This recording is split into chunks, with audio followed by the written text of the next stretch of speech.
پرچم اسلام ہو جائے۔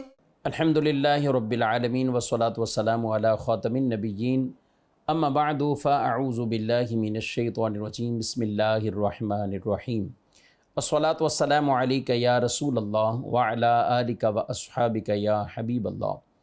الصلاة والسلام علیک یا نبی اللہ وعلی آلک واصحابک یا نور اللہ۔ مدنی چینل کے ناظرین، پروگرام قرآنی صورتوں کا تعارف، اس میں آپ کو خوش آمدید کہتے ہیں۔ اللہ رب العالمین ہم سب کو قرآن مجید فرقان حمید پڑھنے، سمجھنے اور اس پر عمل کرنے کی توفیق عطا فرمائے۔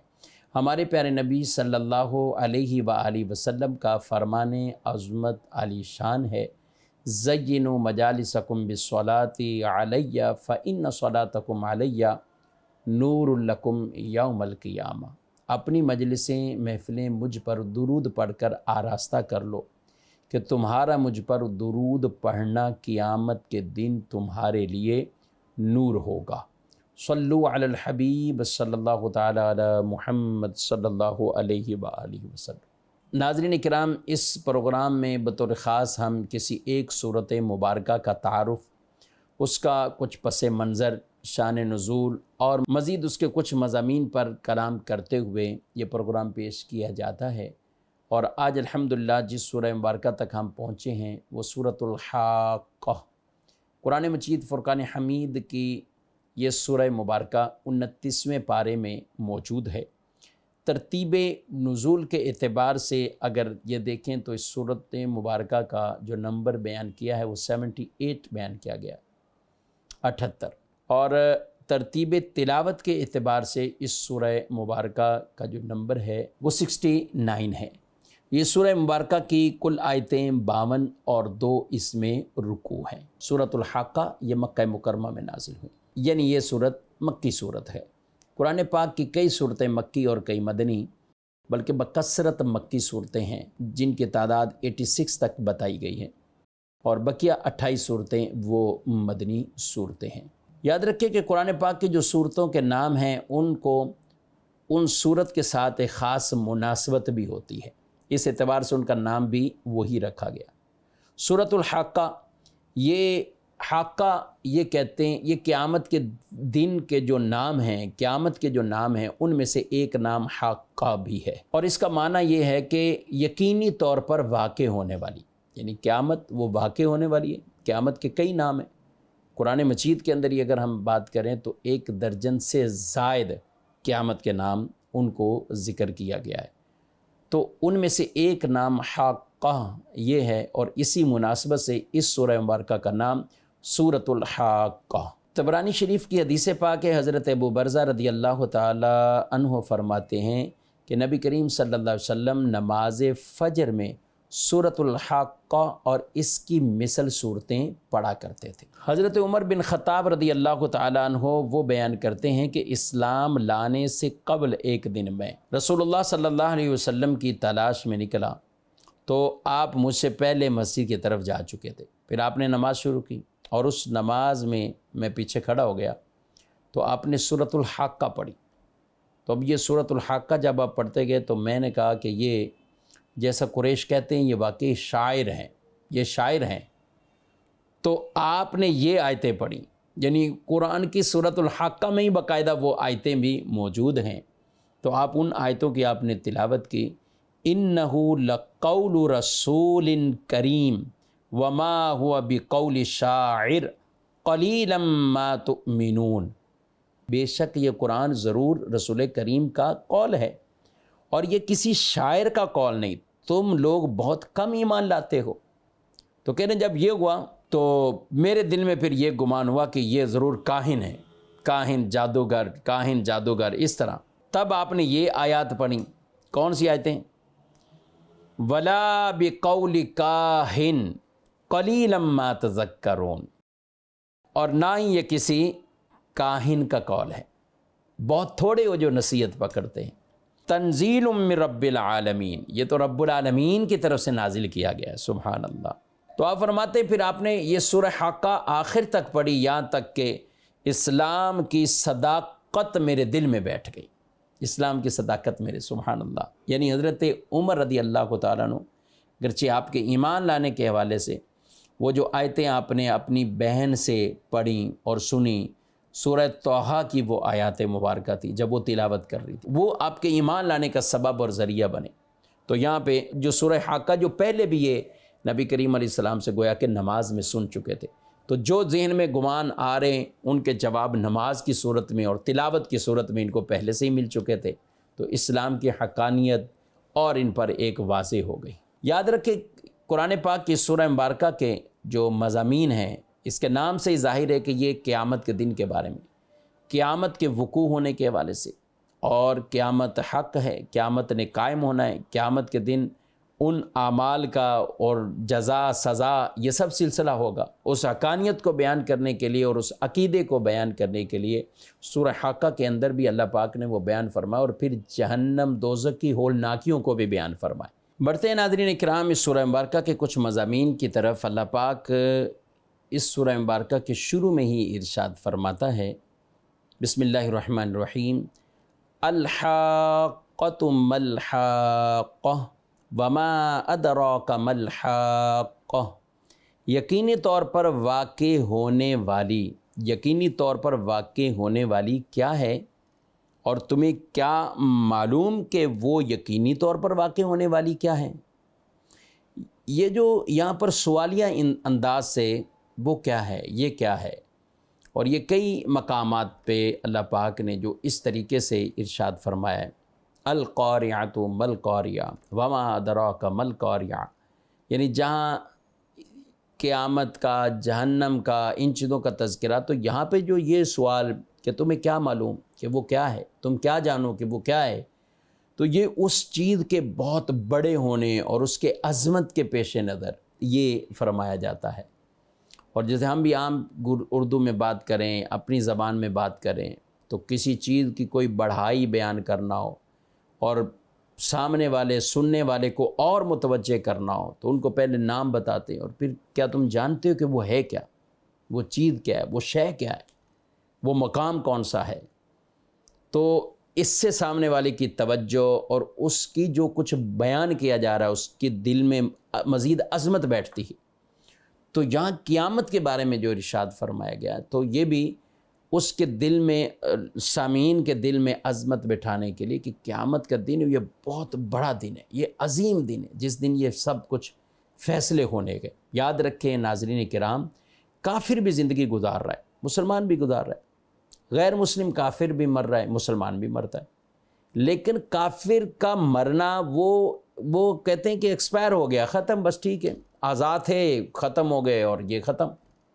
مسلمان کا مرنا وہ ایک عقیدے کے پیش نظر ہے.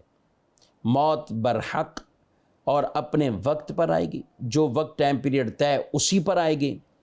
اور پھر یہ جو مرنا ہے اور اس کے بعد مر کر فنا ختم ہونا، یہ نہیں، بلکہ ہمیں قبر کے بارے میں، قبر کے سوالات، عذاب قبر، تنعیم قبر، یعنی قبر میں کسی کو انعام ملے یا سزا ملے، یہ برحق ہے. پھر برزخ کی یہ زندگی ہے، پھر اس کے بعد اٹھایا جائے گا. یہ کفار کا نظریہ اور ان کی سوچ تھی کہ ختم ہو جائیں گے پھر کون ہے، ہڈیاں ہو جائیں گی پھر ختم. آج معاذ اللہ یہی چیزیں مسلمانوں کے اندر بھی انڈھیلی جا رہی ہیں، ان کے تصورات اور عقیدوں کو بدلا جا رہا ہے. تو اس لیے مسلمان جیتا مرتا ہے فقط اس لیے جی رہا ہوں، تو اللہ پاک نے جتنی سانسیں دی ہیں تو وہ جی رہا ہوں. اور اس جینے میں بھی، اس زندگی میں بھی جو اللہ نے ہمیں مقصد دیے ہیں، الذی خلق الموت والحیات لیبلوکم ایکم احسن عملا، کہ اللہ نے موت اور زندگی کو پیدا کیا ہے تاکہ دیکھے، تمہیں آزمائے کہ تمہیں سے اچھے عمل کون کرتا. تو زندگی آدمی ایسے گزارے کہ اچھے اعمال کے ساتھ، اور پھر اللہ کی بارگاہ میں، پھر جب آدمی دنیا سے جائے تو رب کے حضور جب حاضر ہونا ہے، پیش ہونا ہے، تو اس انداز سے ہو، اس کے اعمال ایسے ہوں کہ اللہ ان سے راضی ہو. آگے اللہ پاک نے ارشاد فرمایا، فَإِذَا نُفِخَ فِي الصُّورِ نَفْخَةٌ وَاحِدَةٌ وَحُمِلَتِ الْأَرْضُ وَالْجِبَالُ فَدُكَّتَا دَكَّةً وَاحِدَةً فَيَوْمَئِذٍ وَقَعَتِ الْوَاقِعَةُ. اور جب سور میں پہلی مرتبہ ایک پھونک ماری جائے گی اور زمین اور پہاڑ اٹھا کر ایک دم چورا چور کر دیے جائیں گے، تو اس دن واقع ہونے والی واقع ہو جائے گی۔ یہاں پہ سور پھونکنے کا جو ذکر کیا گیا، ایک تو وہ ہے کہ جس میں سور پھونکا جائے گا، اور یہ پہلی پھونک ہوگی کہ جس کی بھی وحشت اور دہشت کو اور ہولناکیوں کو بیان کیا گیا ہے، یہاں تک کہ سب انسان مر جائیں گے، ختم ہو جائیں گے۔ ایک دوسری پھونک بھی ہوگی جو قیامت قائم ہونے کے حوالے سے۔ تو یہاں دونوں طرح کے اقوال موجود ہیں، لیکن زیادہ صحیح قول یہ ہے کہ یہ پہلی پھونک کے بارے میں، یہ وہی وہ پھونک ہے۔ اور یہ یاد رکھیں کہ اس میں پھر مختلف انداز ہے۔ زمین اور یہ پہاڑوں کے بارے میں کہا کہ وہ ایک لمحے میں ریزہ ریزہ ہو جائیں گے، تو اس سے مراد وہ زلزلے ہیں جو قرب قیامت میں، یہ قیامت کی علامات میں جن کو بیان فرمایا گیا۔ اذا زلزلت الارض زلزالہا، جب زمین پوری طرح لرز جائے گی۔ اذا زلزلت الارض زلزالہا واخرجت الارض اثقالہا وقال الانسان ما لها یومئذ تحدث اخبارہا، کہ وہ جب زمین خبریں ایسی اگلے گی، زمین خبریں بتائے گی، ایسا لگے جیسے اس کو بتایا جا رہا ہے۔ اور اس دن پھر کیا ہوگا؟ یومئذ یصدر الناس اشتاتا لیروا اعمالہم، لوگ آئیں گے کہ وہ اپنے اعمال کو وہ دیکھیں۔ فمن یعمل مثقال ذرۃ خیرا یرہ ومن یعمل مثقال ذرۃ شرا یرہ، اس دن ایک خیر نیکی، کوئی چھوٹی سی چھوٹی نیکی ایک ذرہ بھی ہو، انسان اس کو دیکھے گا، اور اگر شر کا ایک ذرہ ہے تو وہ اس کو بھی دیکھے گا۔ مزید آیات مبارکہ کا ترجمہ تفسیر سنتے ہیں۔ اللہ پاک ارشاد فرماتا ہے یومئذ تعرضون لا تخفی منکم خافیہ، اس دن تم سب اس حال میں پیش کیے جاؤ گے کہ تم میں سے کسی کی کوئی پوشیدہ حالت چھپ نہ سکے گی، یعنی اللہ پاک تمہارے سارے احوال جانتا ہے۔ اس دن کوئی ایسی چیز نہیں کہ جو چھپا لے، کوئی چھپ نہیں سکے گی، اور ہر چیز کا گویا کہ اللہ پاک کی طرف سے اگر اچھے عمل ہیں تو انعامات ہیں، برے ہیں تو پھر اس کی جو سزائیں ہیں، پھر رب تبارک و تعالیٰ اس کی جو گرفت فرمائے۔ تو یہ سب چیزیں اس سورہ مبارکہ میں یہ بھی بیان کیے گئے، اور یہ آیت مبارکہ بیسک تو ہمیں ایک محاسبے کی درس دیتی ہے کہ آدمی آج وہ عمل کرے کہ کل یہ دیکھوں گا، یہ سب کچھ ہوگا۔ اور اس کی اگلی آیات میں وہ بھی بیان کیا گیا کن کو سیدھے ہاتھ میں اعمال نامہ پکڑایا جائے گا، کن کو الٹے ہاتھ میں اعمال نامہ پکڑایا جائے گا، اور کیا اس کی ہولناکیاں ہوں گی۔ تو اس لیے وقت آنے سے پہلے ہی انسان وہ اپنے اعمال کو اچھا کرے، گناہوں سے توبہ کر لے اللہ کی حضور، اللہ کی بارگاہ میں۔ اللہ کے ارشاد فرماتا ہے یا ایھا الذین آمنوا اتقوا اللہ ولتنظر نفس ما قدمت لغد، اے ایمان والو اللہ سے ڈرو اور ہر جان دیکھے اس نے کل کے لیے کیا آگے بھیجا ہے۔ ایک اور مقام پہ اللہ فرماتا ہے اقترب للناس حسابهم وهم فی غفلۃ معرضون، فرمایا لوگوں کا حساب قریب آ گیا اور وہ غفلت میں منہ پھیرے ہوئے ہیں، وہ غفلت میں منہ پھیرے ہوئے ہیں۔ حضرت عمر بن خطاب رضی اللہ تعالیٰ عنہ جب خطبہ دیتے تھے تو لوگوں کو ایک بات کہتے تھے، اے لوگوں اپنے حساب سے پہلے ہی تم اپنا حساب کر لو، یعنی محاسبہ کر لو، وزن تلنے سے پہلے ہی اس کو تول لو۔ بڑی ایک اہم بات اور گہری بات۔ آج ہمارے بچے، آج ہمارے لڑکے، اسٹوڈنٹس پیپرز دینے جاتے ہیں، تو وہ پیپر جب دے کر آتے ہیں تو کئی ایسے لوگ ہوتے ہیں جو سنجیدہ ہوتے ہیں ان چیزوں میں، وہ اس سوال نامے کو محفوظ کر کے رکھتے ہیں، اور پھر گھر آ کر جو بھی حساب کتاب کرتے ہیں کہ ٹیچر جب چیک کرے سو چیک کرے، لیکن میں نے جو پیپر لکھا ہے میرے کتنے نمبر متوقع ہیں، کتنے نمبر مجھے آ سکتے ہیں، کیونکہ انسان اپنا رزلٹ تو خود ہی یہ جانتا ہے کہ میں نے جو کچھ کیا ہے تو وہ سامنے، تو وہ اپنے پیپر سے اندازہ لگا لیتے ہیں کہ میرے نمبرز کتنے ہیں۔ تو حضرت عمر رضی اللہ تعالیٰ عنہ نے گویا کہ اسی بات کو اس انداز سے آپ نے بتایا، فرمایا کہ اپنا محاسبہ حساب کتاب اس حساب سے پہلے ہی کر لو، اس تلنے سے، وزن جب نیکیاں تولی جائیں گی تو اس سے پہلے ہی تول لو، کیوں؟ فرمایا کہ اس دن جب اللہ کی بارگاہ میں جاؤ گے تو کوئی چیز چھپی ہوئی نہیں، کوئی پوشیدہ نہیں ہوگی۔ اللہ پاک ہم سب کو اپنے آپ کا محاسبہ کرنے کی بھی توفیق عطا فرمائے۔ مزید بڑھتے ہیں آگے آیات مبارکہ کی طرف۔ قیامت کے دن کچھ ایسے ہوں گے جن کو سیدھے ہاتھ میں اعمال نامہ پکڑایا جائے گا۔ وہ کون سے لوگ ہیں؟ اللہ فرماتا ہے فَأَمَّا مَنْ أُوتِيَ كِتَابَهُ بِيَمِينِهِ فَيَقُولُ هَاؤُمُ اقْرَءُوا كِتَابِيَهْ إِنِّي ظَنَنْتُ أَنِّي مُلَاقٍ حِسَابِيَهْ۔ تو بہرحال جسے اس کا نامہ اعمال اس کے دائیں ہاتھ میں دیا جائے گا تو وہ کہے گا لو میرا نامہ اعمال پڑھ لو، بے شک مجھے یقین تھا کہ میں اپنے حساب کو ملنے والا ہوں۔ ناظرین کرام، جس کو دائیں ہاتھ میں نامہ اعمال ملے گا تو یہ نشانی ہوگی کہ اس کی نجات ہے، اس کو بخش دیا گیا ہے، اس کے لیے آسانیاں ہیں۔ وہ پھر اپنے ان عزیزوں کی طرف جائے گا اور اپنے افراد کے ساتھ مل جائے گا، وہ انہیں کہے گا کہ یہ میرا نامہ اعمال ہے، یہ پڑھو۔ یعنی اس کے سیدھے ہاتھ میں دینا یہ علامت اور نشانی ہے۔ بلکہ ایک اور روایت میں رسول اللہ صلی اللہ علیہ وسلم نے فرمایا نا کہ جب میں قیامت کے دن اپنے امتیوں کو پہچان لوں گا، میرے امتی جب آئیں گے، تو عرض کی گئی کہ حضرت نوح علیہ السلام سے لے کر آپ تک یہ جو امتیں، اتنی امتیں ہوں گی، اس میں آپ اپنی امت کو کیسے پہچانیں گے؟ تو ارشاد فرمایا ان کے وضو کے آثار کی وجہ سے یہ چمک رہے ہوں گے۔ جو وضو کے ہمارے اعضاء ہیں نا، یہ حصہ چمک رہا ہوگا۔ فرمایا اس وجہ سے بھی، اور اس وجہ سے بھی کہ ان کا نامہ اعمال ان کے دائیں ہاتھ میں ہوگا۔ سبحان اللہ۔ میرے کریم آقا صلی اللہ تعالیٰ علیہ وآلہ وسلم اپنی امتیوں پر اس دن جو شفقت اور رحمت فرمائیں گے، جو شفاعتیں فرمائیں گے، تو سیدھے ہاتھ میں نامہ اعمال مل جانا یہ بشارت ہے کہ اللہ تعالیٰ اس کو بخش دے گا، اس کی نجات کر دے گا، اور یہ گویا کہ ایک پہلی سیڑھی ہے اس بخشش کی طرف جنہیں سیدھا ہاتھ میں نامہ اعمال مل گئے۔ یاد رکھیں ہمارے نبی صلی اللہ علیہ وسلم دعا مانگا کرتے تھے، اللہم حاسبنی حسابا یسیرا، اے اللہ میرا آسان حساب لینا۔ یعنی یہ میرے اور آپ کی تعلیم کے لیے آپ صلی اللہ علیہ وسلم یہ دعا بھی فرمایا کرتے تھے۔ اب یہ سیدھے ہاتھ میں جن کو نامہ اعمال ملا ان کو انعام کیا ہوگا؟ فَهُوَ فِي عِيشَةٍ رَاضِيَةٍ فِي جَنَّةٍ عَالِيَةٍ قُطُوفُهَا دَانِيَةٌ كُلُوا وَاشْرَبُوا هَنِيئًا بِمَا أَسْلَفْتُمْ فِي الْأَيَّامِ الْخَالِيَةِ۔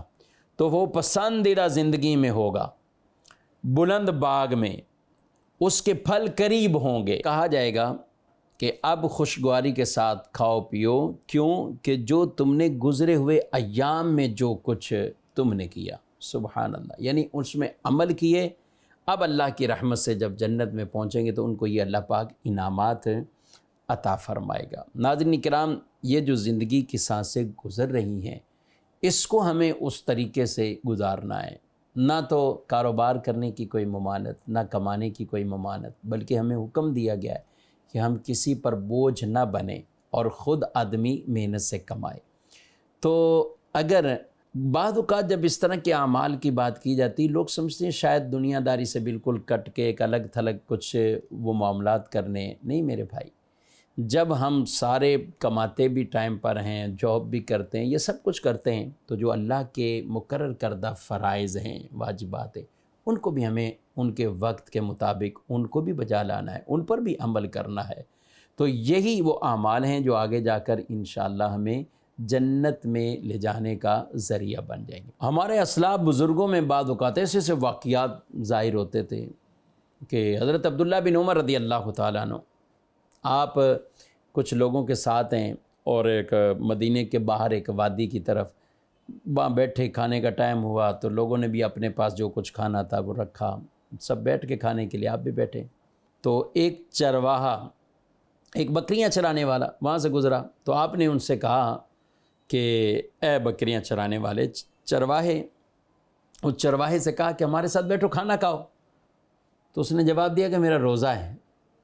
آپ نے فرمایا اتنی شدت کی گرمی اور یہ سب کچھ اور تمہارا روزہ ہے؟ کہا میرا روزہ ہے۔ کہا ان روزوں کا تمہیں حکم تو نہیں دیا گیا؟ تو وہ کہنے لگا کہ حضرت کیا وہ وقت آ چکا ہے، کلوا واشربوا ہنیئا بما اسلفتم فی الایام الخالیہ، کہ یعنی جو ہمیں کھانے پینے کے یہ احکامات پھر اس طرح، تو یہ تو پھر آخرت میں ہی ہے، کیا وہ وقت آ چکا ہے؟ آپ بڑے اس سے متاثر ہوئے، پھر فرمایا کہ ایک بکری ہمیں بیچ دو۔ ایک بکری ہمیں بیچ دو، ہم تمہاری وہ بکری خرید لیتے ہیں، ہم بھی کھائیں گے، تمہیں بھی ساتھ کھلائیں گے، اس کی قیمت بھی دے دیں گے۔ تو وہ کہنے لگا کہ یہ تو میری بکری ہے ہی نہیں، میں تو ایک مزدور آدمی ہوں، چرانے والا ہوں، یہ تو میرے مالک کی ہیں، اس کی اجازت کے بغیر کیسے بیچ سکتا ہوں؟ آپ فرمانے لگے کتنا امانت دار آدمی، کتنا امین ہے کہ بکری بیچ کر قیمت رکھ کر یہ بھی تو کہہ سکتا ہے بکری بھیڑیا کھا گیا کچھ بھی، کیونکہ جو اتنے بڑے بڑے ریوڑ ہوتے ہیں تو اس میں اس طرح کے کیسز تو ہو ہی جاتے ہیں، لیکن اس نے یہ جھوٹ نہیں بولا۔ تو وہ چرواہا کہنے لگا کہ گرچہ میرا مالک تو مجھے نہیں دیکھ رہا، میرا رب تو مجھے دیکھ رہا، جو ایک ایک عمل کے بارے میں بتائے گا۔ تو ناظرین کرام، یہ بکریاں چرانے والا بظاہر یہ ہمیں بہت بڑی نصیحت کر کے گیا، بہت بڑی نصیحت کر کے گیا اگر کوئی سمجھے تو۔ آگے اللہ پاک نے جو ارشاد فرمایا کہ جن کو بائیں ہاتھ میں نامہ مال دیا جائے گا، وَأَمَّا مَنْ أُوتِيَ كِتَابَهُ بِشِمَالِهِ فَيَقُولُ يَا لَيْتَنِي لَمْ أُوتَ كِتَابِيَهْ وَلَمْ أَدْرِ مَا حِسَابِيَهْ يَا لَيْتَهَا كَانَتِ الْقَاضِيَةَ مَا أَغْنَى عَنِّي مَالِيَهْ هَلَكَ عَنِّي سُلْطَانِيَهْ۔ اللہ اکبر۔ اور رہا وہ جسے اس کا نامہ اعمال اس کے بائیں ہاتھ میں دیا جائے گا تو وہ کہے گا اے کاش میرا نامہ اعمال نہ دیا جاتا، یعنی دیا ہی نہ جاتا، اور میں نہ جانتا کہ میرا حساب کیا ہے۔ اے کاش دنیا کی موت ہی یعنی میرا تمام کام کر دیتی، وہ جو موت ہوئی تھی وہی سب کچھ ختم، میرا مال میرے کچھ کام نہ آیا۔ ما اغنا عنی مالیہ، آج میرا مال میرے کچھ کام نہیں آیا۔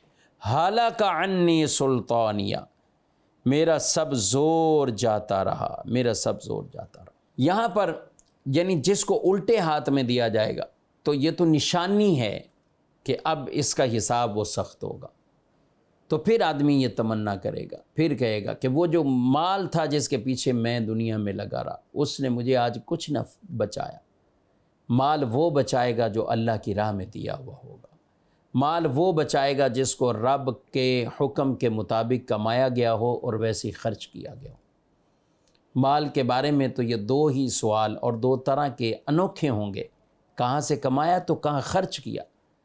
ایک ایک کمانے کے بارے میں سوال اور ایک کہاں خرچ کرنے کے۔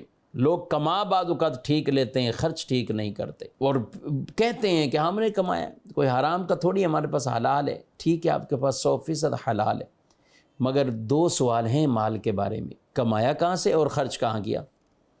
تو یہ تو نہیں ہے کہ آپ نے حلال کمایا تو اب حرام کاموں میں خرچ کرو۔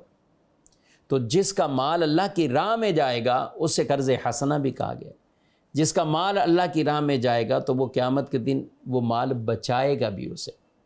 تو کمانا بھی حلال ہے اور اللہ کے بتائے ہوئے احکامات کے مطابق خرچ کرنا ہے تو یہ مال کام آئے گا۔ اور اگر یہی مال ہماری بربادی، اعمال کی بربادی کا سبب بنا تو کوئی کام نہیں آئے گا۔ ہلک عنی سلطانیہ، جو اس کا سارا زور ٹوٹ گیا، مطلب دنیا کے اندر جو حجتیں قائم کرتا تھا وہ حجتیں بھی کسی کام کی نہ آئی اور یہ تباہ اور برباد ہو گیا۔ فرشتوں کو حکم دیا جائے گا اسے پکڑو پھر اسے توق ڈالو، ثم الجحیم صلو، پھر اسے بھڑکتی آگ میں داخل کرو، ثم فی سلسلۃ ذرعها 70 ذراعا فاسلکوہ، پھر ایسی زنجیر میں جکڑو جس کی لمبائی 70 ہاتھ ہے۔ تو یہاں پر وہ سخت ترین جو کیفیت، وہ عذاب والی کیفیت ہے۔ اللہ اکبر، اللہ محفوظ رکھے۔ ان چیزوں کو بیان فرمائے، فرشتوں سے کہا جائے گا، زنجیروں سے جکڑا جائے گا، یہ سزا ہوگی۔ ناظرین کرام، بعض اوقات ہم دوزخ اور جنت کی باتیں سنتے ہیں لیکن ہماری اس طرف توجہ نہیں جاتی۔ لوگ سمجھتے ہیں کہ شاید یہ صرف عذاب ہے تو یہ کفار کے لیے، غیر مسلموں کے لیے، منافقین کے لیے۔ یہ یاد رکھیں کہ بے شک تیار جہنم کو جو کیا گیا وہ کفار کے لیے کیا گیا ہے، وہ کفار منافق یہ انہی کے لیے تیار کیا گیا۔ مومنوں کے لیے جنت کو بنایا گیا، متقین کے لیے جنت کو بنایا گیا۔ مگر یہ بھی یاد رکھیں کہ ایسا نہیں کہ کوئی بھی مسلمان جہنم میں نہیں جائے گا، ایسا نہیں۔ مسلمانوں میں سے بھی بعض ایسے ہوں گے کہ جو اپنے گناہ اور بد اعمالیوں کی وجہ سے جہنم میں ڈالے جائیں گے، وہ جہنم میں ڈالے جائیں گے، وہ وہاں جائیں گے، وہ جہنم میں پہنچیں گے۔ ہاں ہمیشگی جو ہوگی وہ کفار کے لیے ہوگی کہ ہمیشہ کے لیے جہنم میں، مسلمان اپنی سزا پانے کے بعد باہر آئیں گے۔ تو مسلمان بھی ڈرتا رہے، مسلمان بھی ڈرتا رہے، اور ان اعمال سے بھی ڈرے جو اعمال بد ہیں، جو جہنم کے راستے کی طرف لے کر جانے والے ہیں۔ اللہ ہمیں اس سے محفوظ رکھے۔ جنت کی تیاری کریں اور اللہ کی مغفرت کی طرف کوششیں کریں کہ ہم نے اس مغفرت کو پانا ہے، اس جنت کو پانا ہے، اور دوزخ سے اپنے آپ کو بچانا ہے۔ ناظرین کرام، سورہ مبارکہ کا کچھ تعارف پیش کیا ہے۔ اللہ پاک ہم سب کو قرآن مجید فرقان حمید پڑھنے کے ساتھ ساتھ سمجھنے کی بھی توفیق عطا فرمائے۔ آمین بجاہ النبی الامین صلی اللہ علیہ وآلہ وسلم۔